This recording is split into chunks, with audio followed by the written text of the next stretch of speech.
Hello students, welcome to Raja science classes. आज हम लोग राजा साइंस क्लासेस में 12th का जो है ना फिजिक्स पहला चैप्टर इलेक्ट्रोस्टैटिक्स पढ़ना स्टार्ट करेंगे। आइए इसका पूरे अच्छे से जानकारी लेते हैं। इलेक्ट्रोस्टैटिक्स क्या होता है, आज के क्लास में हम लोग इसका बेसिक देखेंगे और धीरे धीरे इसको एडवांस कर लेंगे।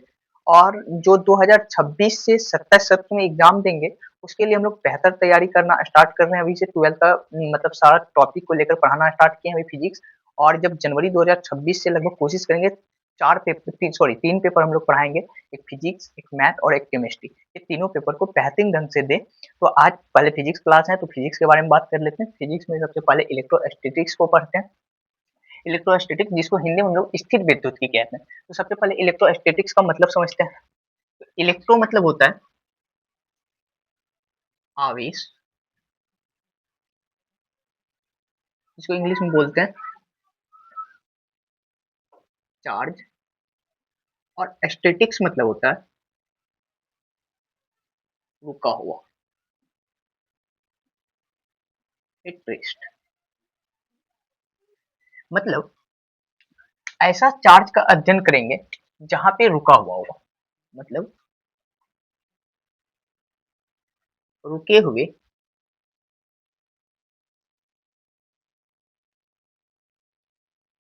रुके हुए आवेश का अध्ययन अध्ययन जिस शाखा में करेंगे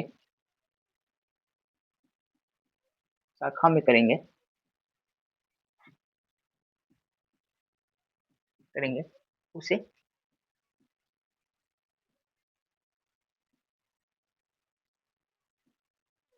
इलेक्ट्रोस्टैटिक्स बोल देंगे। मतलब रुका हुआ आवेश का अध्ययन जिस शाखा में करते हैं फिजिक्स का, तो उसे कहते हैं इलेक्ट्रोस्टैटिक्स। इसमें ना पहला चैप्टर इलेक्ट्रोस्टैटिक्स में हम लोग को दो पार्ट पढ़ना होता है। पार्ट वन, दूसरा पार्ट टू। तो हम लोग आज का क्लास में जो है पार्ट वन के बारे में चर्चा करेंगे। इलेक्ट्रोस्टैटिक्स का पार्ट वन में ये क्या होता है इसके बारे में देखेंगे। इलेक्ट्रोस्टैटिक्स जिसमें कि हम लोग को पढ़ना विद्युत क्षेत्र एवं विद्युत आवेश एवं विद्युत क्षेत्र। तो चलिए हम लोग पहला इलेक्ट्रोस्टैटिक्स का पार्ट वन को पहले पढ़ना स्टार्ट करते हैं।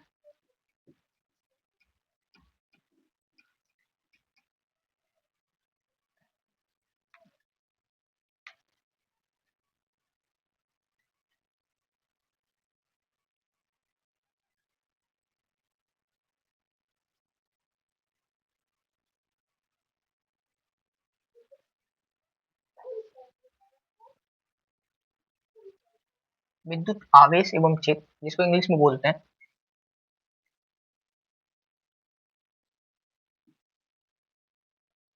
इलेक्ट्रिक सॉरी रॉन्ग लिखा था, इलेक्ट्रिक चार्ज एंड स्टेट। तो हम लोग इसको आज कवर करते हैं। आज की क्लास में कवर नहीं, थोड़ा इंट्रोडक्शन देखते हैं, इसके बारे में थोड़ा बहुत समझते हैं, इसके बाद धीरे धीरे इसको एडवांस करेंगे। सबसे पहले हम लोग आवेश देखते हैं कि आवेश क्या होता है। मतलब रुका हुआ आवेश का अध्ययन करते हैं जहाँ, तो आवेश क्या होता है सबसे पहले।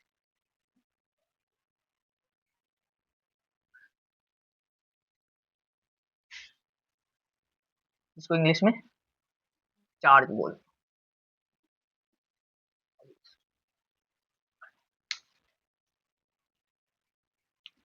आवेश यह जो है, यह किसी वस्तु का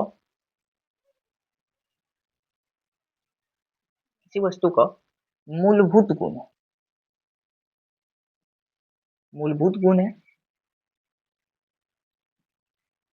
जिसके कारण जिसके कारण जिसके कारण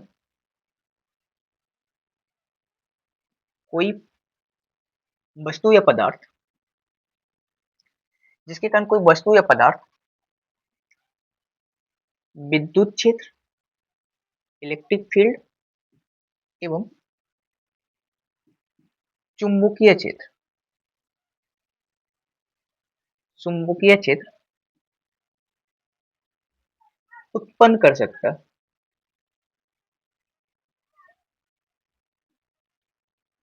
उत्पन्न कर सकता है या कहीं से पहले ये दोनों क्षेत्र उपस्थित हैं, विद्युत क्षेत्र एवं चुंबक क्षेत्र, तो उसका अनुभव भी कर सकता है। यह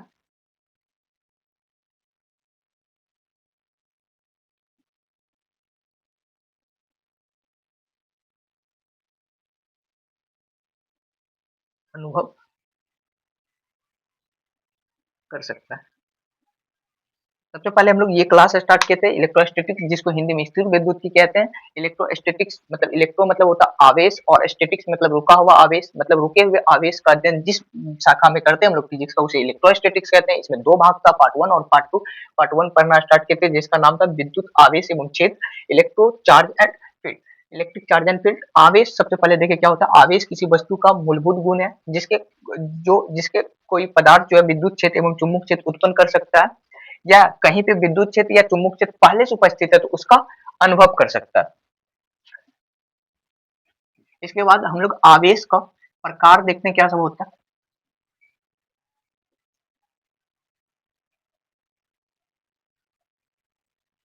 आवेश का प्रकार देखने से पहले एक छोटा सा बात है कि आवेश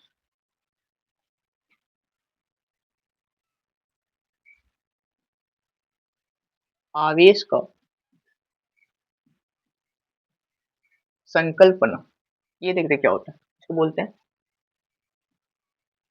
कॉन्सेप्ट ऑफ चार्ज। ये क्या होता है कॉन्सेप्ट ऑफ चार्ज, मतलब क्या समझते हैं। इसका मतलब ये होता है, आवेश का संकल्पना जो है ना, वो जो होता है इलेक्ट्रॉन के आधार पे दिया जाता है। तो इलेक्ट्रॉन का बात करें तो इलेक्ट्रॉन किसको बोलते हैं। तो इलेक्ट्रॉन का एक बेसिक मतलब ऐसे करके समझ सकते हैं, अगर दुनिया में कोई भी पदार्थ है, जैसे कि मान लेते हैं ये मार्कर है, इस मार्कर को ना टुकड़ा करना स्टार्ट करते हैं, करते करते करते बहुत ज्यादा टुकड़ा करते हैं, एक ऐसा टुकड़ा मिलता है हमको, ठीक, जिसे और नहीं विभाज कर सकते, इसे और नहीं तोड़ सकते। मतलब किसी भी पदार्थ का वह सबसे छोटा टुकड़ा जिसको और नहीं तोड़ सकते, उसको हम लोग बोलते हैं परमाणु। परमाणु ये बोला था डाल्टन। डाल्टन नाम के एक साइंटिस्ट थे, उन्होंने बोला थी बात। कोई पदार्थ लिया, उसका टुकड़ा करना स्टार्ट किया, टुकड़ा करते करते बहुत छोटा टुकड़ा मिला, उस टुकड़ा को हम लोग बोल देते हैं, बहुत छोटा टुकड़ा नहीं, मतलब उससे और ज्यादा छोटा टुकड़ा नहीं कर सकते, वो टुकड़ा को हम लोग बोल देते हैं परमाणु। तो कोई भी परमाणु होता है ना, तो ये डाल्टन साहब बोले थे कि ये अविभाज्य कण है, मतलब इसे और नहीं टुकड़ा कर सकते। लेकिन जब धीरे धीरे और साइंटिस्ट लोगों ने विकसित हुआ और ज्यादा आगे बढ़ा, तो इसमें बोला कि परमाणु को भी और ज्यादा तोड़ सकते। परमाणु को तब उन्होंने दो भाग, सॉरी, तीन भाग में तोड़ दिया। एक बोला इलेक्ट्रॉन होता है इसके अंदर, एक बोला प्रोटॉन होता है, एक बोला न्यूट्रॉन होता है। मतलब एक परमाणु है, उसका नाभिक में जो है, बोला न्यूट्रॉन और प्रोटॉन रहता है, और इलेक्ट्रॉन जो होता है इसके चारों तरफ चक्कर दे रहे होते हैं। तो इसी इलेक्ट्रॉन के आधार पे जो है हम लोग क्या करते हैं, आवेश का संकल्पना देते हैं। तो देखते हैं आवेश का संकल्पना क्या होता है।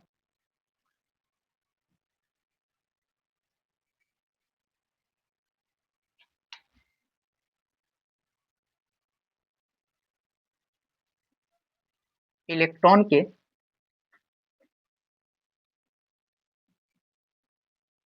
आधार पर आवेश का संकल्पना देते हैं, या आवेश को परिभाषित करते हैं, ऐसे बोल सकते हैं।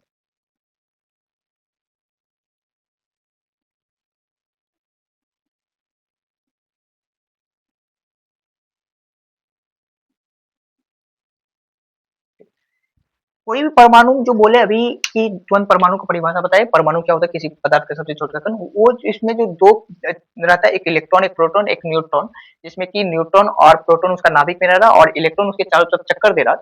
तो न्यूट्रॉन और प्रोटॉन जो होता है ना, क्या होता है, परमाणु के केंद्र में होता है और इलेक्ट्रॉन उस परमाणु के चारों तरफ घूम रहा होता है।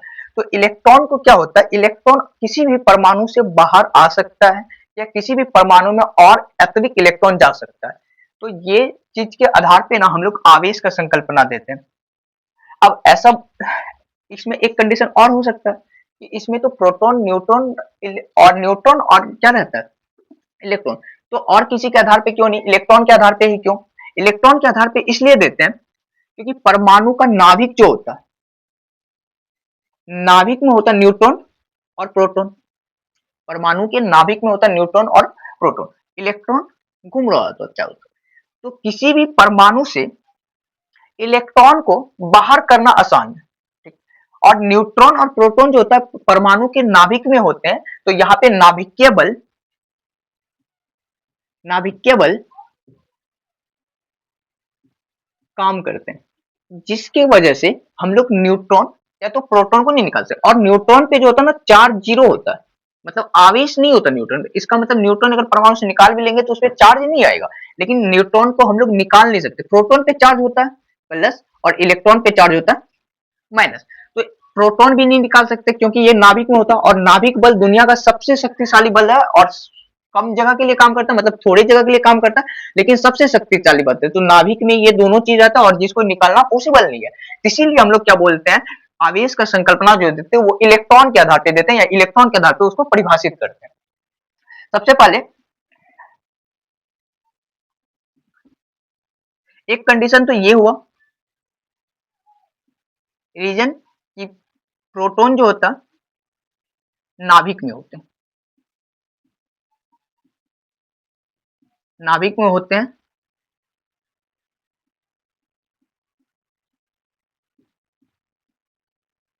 मजबूती से बंधे होते हैं। प्रोटॉन जो होता है परमाणु के नाभिक में होता है, मजबूती से बंधे होते हैं, जिसको नहीं बाहर कर सकते हैं, इसीलिए हम लोग इलेक्ट्रॉन कहलाते हैं। एक रीजन ये हुआ, और एक रीजन ये भी होता है,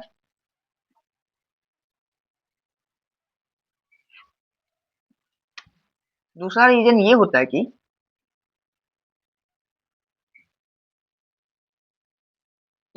प्रोटॉन का भार जो होता है ना, मास ऑफ प्रोटॉन जो होता है ना, प्रोटॉन का भार जो होता है ना, वो 1837 इंटू का मास ऑफ इलेक्ट्रॉन होता है। मतलब एक प्रोटॉन का भार जो होता है 1837 गुना एक इलेक्ट्रॉन के भार का होता है।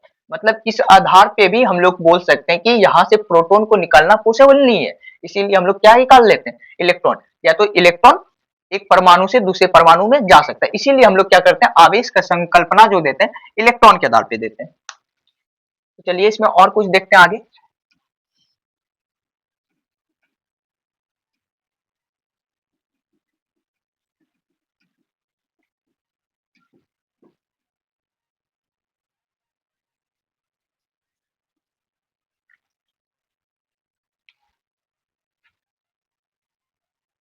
एक बॉडी है या एक पदार्थ है, इस पदार्थ से हम लोग दो चीज कर सकते हैं, या तो इस पे इलेक्ट्रॉन को दे सकते हैं, या तो इस पदार्थ का जो है इलेक्ट्रॉन निकाल सकते हैं। जब किसी वस्तु पे या पदार्थ पे इलेक्ट्रॉन आता है तो उस पे ऋणावेश, और अगर किसी वस्तु से इलेक्ट्रॉन को बाहर करते हैं उस पे धनावेश आ जाता है। मतलब इलेक्ट्रॉन के निकालने से जो होता है धनावेश आता है, और इलेक्ट्रॉन का ग्रहण से क्या आता है, ऋणावेश आता है। ऐसा क्यों होता है, ऐसा इसलिए होता है, जैसे एक सोडियम का एग्जांपल लेते हैं। सोडियम का परमाणु संख्या हम लोग को पता है कितना होता है, 11 होता है। तो सोडियम के पास प्रोटॉन का संख्या कितना होगा, जितना परमाणु संख्या होता है उतना प्रोटॉन संख्या होता है, और परमाणु संख्या जो होता है प्रोटॉन के आधार पे देते हैं। क्योंकि इलेक्ट्रॉन के आधार पे इसलिए नहीं देते क्योंकि इलेक्ट्रॉन परमाणु से बाहर जा सकता है, लेकिन प्रोटॉन फिक्स होता है, इसलिए प्रोटॉन के आधार पे देते हैं परमाणु संख्या। नहीं तो इलेक्ट्रॉन तो बदल सकता है, इसके लिए प्रोटॉन परमाणु संख्या भी चेंज होता है, इसीलिए प्रोटॉन के आधार पे देते हैं। तो इसका प्रोटॉन कितना होगा, 11 होगा, और इलेक्ट्रॉन भी इसमें कितना होगा, 11 होगा।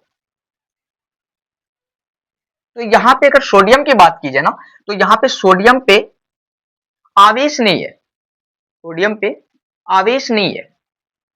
अब ऐसा नहीं कि आवेश नहीं है, अब ऐसा लग रहा होगा प्रोटॉन तो आवेश है, इलेक्ट्रॉन तो आवेश है, बट कोई नेट आवेश नहीं है, मतलब कोई नेट चार्ज नहीं। कहने का मतलब ऐसा कि जैसे एक बॉडी है, मतलब इस पे भी 5 न्यूटन से इधर भी फोर्स लगा रहे और इधर से भी 5 न्यूटन से लगा रहे, तो इस वस्तु किधर घिसकेगी, तो किधर भी किधरों नहीं घिसकेगा, क्योंकि ये जगह पे ही रहेगा, दोनों बल से 5 न्यूटन लगा रहा है, तो इस पे फोर्स क्या है, नेट फोर्स जीरो है। तो इसीलिए वस्तु किधर भी नहीं जाएगी, किधरों नहीं जाएगा, जगह पे रहेगा। तो इसीलिए जो है ना सेम यही कंडीशन, यहाँ पे प्रोटॉन जितना उतना इलेक्ट्रॉन है, तो मतलब इस पे सोडियम पे भी नेट आवेश नहीं है। यहाँ क्या किया गया, सोडियम से प्रोटॉन तो निकाल नहीं सकते, इलेक्ट्रॉन निकाल लिया। अगर सोडियम से एक इलेक्ट्रॉन को बाहर कर लिए तो अब क्या होगा, सोडियम के पास प्रोटॉन तो 11 रहेगा और इलेक्ट्रॉन क्या हो जाएगा, इलेक्ट्रॉन 11 से कितना हो जाएगा, 10 हो जाएगा। अब यहाँ पे प्रोटॉन 11 और इलेक्ट्रॉन 10, मतलब एक प्रोटॉन जो है क्या हो जाएगा, सोडियम पे ज्यादा, मतलब इसीलिए सोडियम पे इलेक्ट्रॉन बाहर निकलने से प्लस चार्ज होता है, क्योंकि एक प्लस बढ़ जाता है। अगर इसी पे ऐसा कोई तत्व रहता है जैसे क्लोरीन, इसका कितना होता है 17, तो 287, मतलब इसका इलेक्ट्रॉनिक विन्यास 287 होता है, तो लास्ट वाला कक्षा में 7 रहता है। मतलब इस पे क्या होगा, ये क्या करता है, इलेक्ट्रॉन का ग्रहण करता है, तो मतलब एक इलेक्ट्रॉन को ग्रहण कर रहा, तो इलेक्ट्रॉन जितना होगा उससे एक इलेक्ट्रॉन क्या हो जाएगा, ज्यादा हो जाएगा, और प्रोटॉन की संख्या एक कम हो जाएगा। इसीलिए कोई भी इलेक्ट्रॉन अगर ग्रहण करता है तो उस पर नेगेटिव चार्ज होता है, और इलेक्ट्रॉन को कोई भी त्याग करता है तो उस पर प्लस चार्ज होता है। इसका मीनिंग समझ में आया? ठीक, इससे आगे देखते हैं।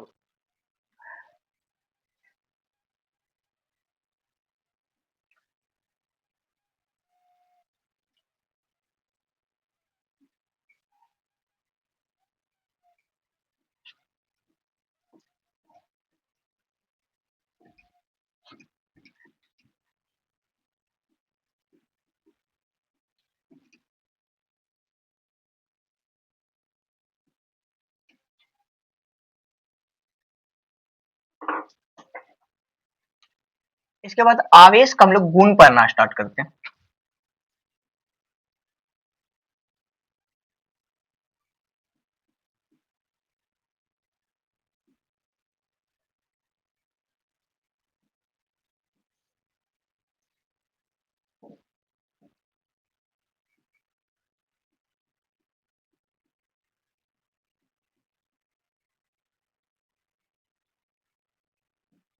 एक होता है समजातीय आवेश,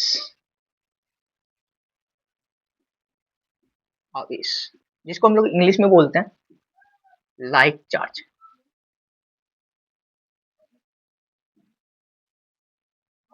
इसको हम लोग बोलते हैं लाइक चार्ज, समझाती है आवेश। अभी जस्ट पढ़े कि इलेक्ट्रॉन अगर कोई वस्तु त्याग कर रहा है तो उस पर प्लस चार्ज होता है, और इलेक्ट्रॉन कोई ग्रहण कर रहे तो उसके नेगेटिव चार्ज आता है। तो समजातीय आवेश ऐसा बोलेंगे, या तो नेगेटिव नेगेटिव या तो पॉजिटिव पॉजिटिव, ये दोनों क्या हो गए समजातीय आवेश, मतलब प्लस प्लस बोल ले या तो माइनस माइनस बोल रहे हैं, ये दोनों समजातीय आवेश एक टाइप का आवेश है। मतलब प्लस प्लस मतलब इलेक्ट्रॉन का त्याग क्या होगा तब प्लस प्लस आया होगा, माइनस माइनस मतलब माइनस आया होगा जब इलेक्ट्रॉन का त्याग, मतलब ऐसा कि एक पदार्थ है जिससे क्या किया इलेक्ट्रॉन को निकाल लिए, इस पे प्लस चार्ज आया होगा, एक और पदार्थ है उस पे भी इलेक्ट्रॉन को निकाल लिए मान लेते हैं, उस पे भी प्लस चार्ज है। मतलब दो ऐसे आवेश अगर एक साथ रखेंगे ना, उसके साथ क्या होता है, प्रतिकर्षण होता है। प्रतिकर्षण मतलब ये दोनों वस्तु को अगर एक साथ लाएंगे तो ये दोनों वस्तु एक दूसरे को धक्का देंगे, एक दूसरे को हटाने का काम करेंगे, या किस कोई वस्तु है उस पे इलेक्ट्रॉन दे दिए, वो ग्रहण किया, इस पे माइनस चार्ज आएगा, एक और वस्तु है वो भी इलेक्ट्रॉन ग्रहण किया, इस पे भी माइनस चार्ज आएगा, मतलब माइनस माइनस भी रहेंगे तो वो एक दूसरे को धक्का देंगे। मतलब समजातीय आवेश के अंतर्गत क्या होता है, एक दूसरे को धक्का देते हैं, प्रतिकर्षण करते हैं। दूसरा क्या होता है, विजातीय आवेश, विजातीय आवेश, विजातीय आवेश किसको बोलेंगे, अनलाइक चार्ज। अनलाइक चार्ज मतलब एक माइनस है, दूसरा क्या प्लस है, ये दोनों चार्ज क्या करेंगे एक दूसरे को आकर्षण करते हैं। अगर दो अलग प्रकार के चार्ज हैं, एक माइनस एक प्लस, तो एक दूसरे को आकर्षित करते हैं। अगर एक समजातीय चार्ज है तो एक दूसरे को विकर्षित करते हैं, और अलग अलग प्रकार का चार्ज है तो एक दूसरे को आकर्षित करते हैं।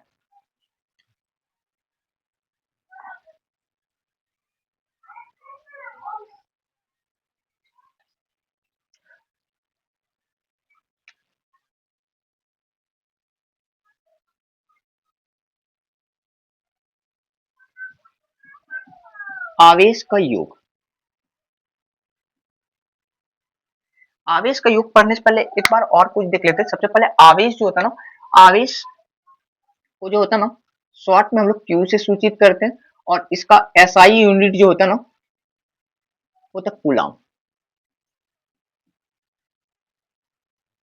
तो इसको देखेंगे बाद में, ऐसा यूनिट पढ़ेंगे जब, ये चार्ज का यूनिट जब पढ़ेंगे तो वहां पे देखेंगे। तो आवेश का योग क्या होता है, आवेश का योग जो होता है ना बीज गणितीय रूप से होता है, या तो ये बोल सकते हैं चिन्ह के साथ जोड़ा जाता है, इसको चिन्ह के साथ साथ जोड़ते हैं। मतलब आवेश का योग जो होता है ना डायरेक्ट नहीं कर सकते, बीज गणित के रूप में करते हैं, मतलब चिन्ह के साथ जोड़ते हैं। जैसे कि एग्जांपल से ऐसे कर सकते हैं, जैसे -5 कूलाम है और 4 कूलाम है। Q1 बोल देते हैं, इसको Q से सूचित करते हैं, इसको Q2 बोल देते हैं और Q3 बोल देते हैं। माइनस का 4 कूलाम है, तो टोटल बोलेगा Q1 Q2 और प्लस Q3 करने, ये जो होगा 5 4 -9 कूलाम और प्लस में कितना चल रहा 4 कूलाम, तो यहाँ पे बच कितना जाएगा -5 कूलाम। मतलब 5 कूलाम माइनस का ऋण आवेश बच जाएगा। मतलब आवेश का संयोजन जो करते हैं हम लोग वो करते हैं किसके साथ, चिन्ह के साथ करते हैं। चलिए और प्रॉपर्टीज देखते हैं कुछ। ये दूसरा प्रॉपर्टीज था, ये तीसरा हो गया।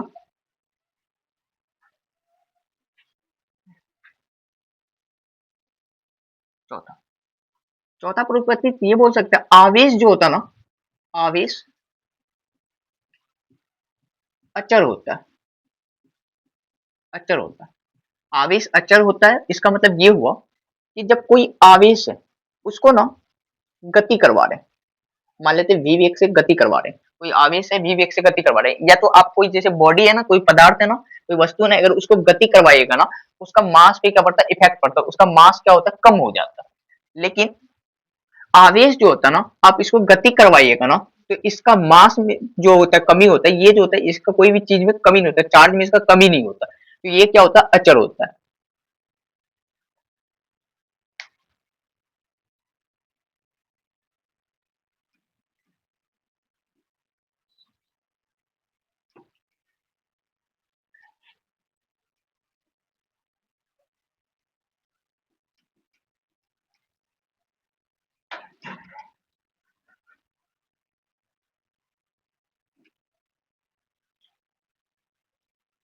इसके बाद जो है ना थोड़ा बहुत बेसिक जो पूछ लेते हैं इसके द्वारा, या इससे सवाल करने के लिए, न्यूमेरिकल करने के लिए, ऐसा चीज, ये सारा चीज पता होना चाहिए। मतलब एक इलेक्ट्रॉन पे जो होता है ना, इलेक्ट्रॉन का आवेश जो होता है,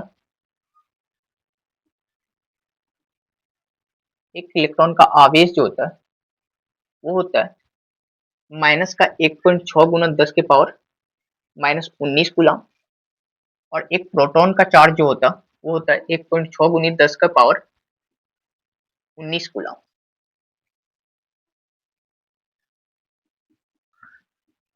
उसके बाद इलेक्ट्रॉन का मास जो होता है ना, वो होता है, इलेक्ट्रॉन का द्रव्यमान जो होता है वो होता है 9.1 इंटू का 10 की पावर -27 kg। और मास ऑफ प्रोटॉन तो पता ही है क्या होता है, वो होता है 1837 इंटू मास ऑफ एक इलेक्ट्रॉन का मल्टीप्लाई जो होता है 1837 इलेक्ट्रॉन के बराबर होता है। ये सारा बेसिक इंफॉर्मेशन है, ये बात याद रखिएगा। उसके बाद क्या होता है, हम लोग पढ़ते हैं अब यूनिट ऑफ चार्ज। सबसे पहले एसआई यूनिट पढ़ते हैं आवेश को।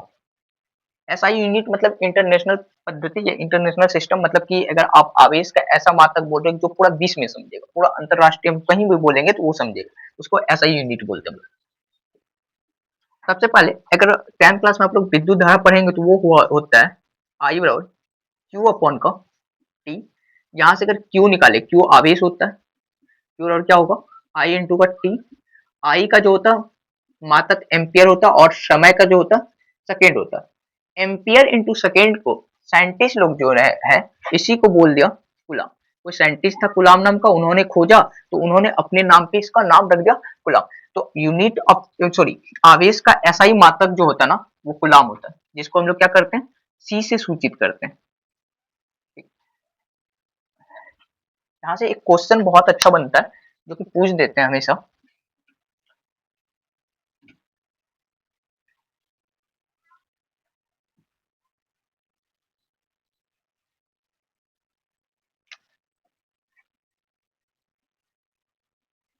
एक गुलाम आवेश में आवेश में इलेक्ट्रॉन की संख्या, मतलब एक गुलाम आवेश है तो उसमें इलेक्ट्रॉन की संख्या कितना होगा।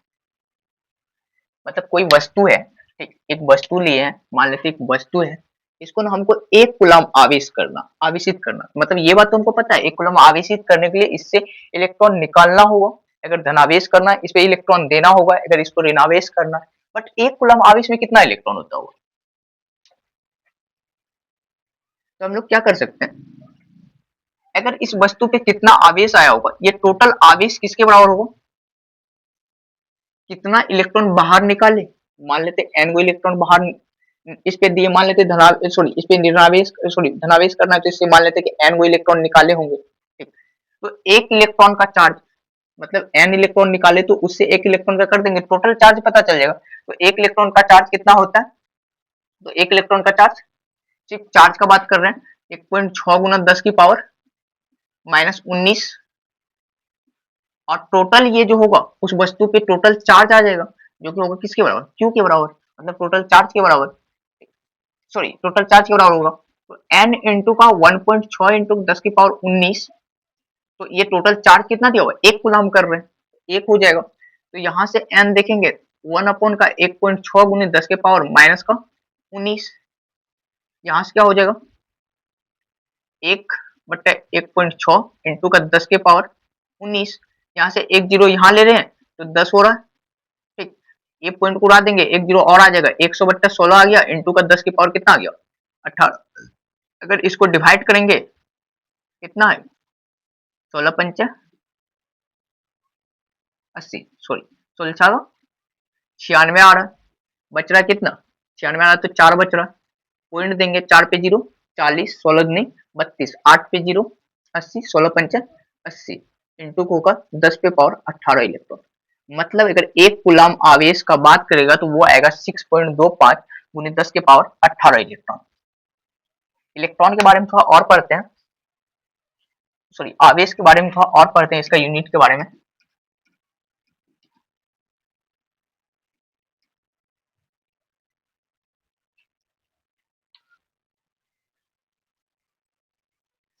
आवेश का सबसे बड़ा मात्रक जो होता है ना, आवेश का सबसे बड़ा मात्रक,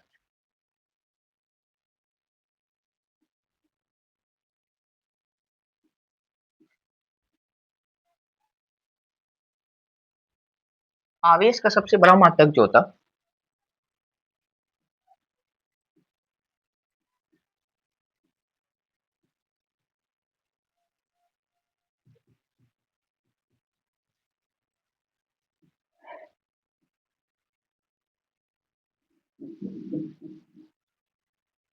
फेराडे होता है, जिसको शॉर्ट में एफ भी लिखते हैं। ये फेराडे क्या होता है,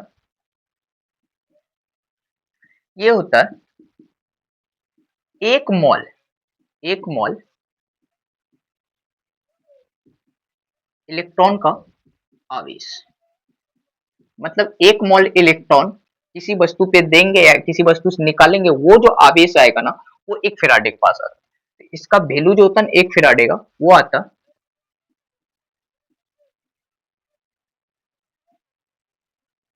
96,500 कूलम्ब लगभग, ये एग्जैक्ट वैल्यू नहीं होता, ये लगभग वैल्यू होता 96,500 कूलम्ब, आवेश का सबसे बड़ा मात्रक, और इसका जो होता है सीजीएस मात्रक जो होता है वो होता है स्टेट कूलम्ब,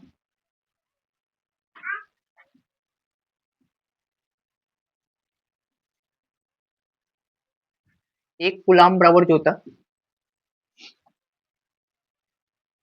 3 इंटू का 10 पे पावर 9 स्टेट कूलम्ब होता है।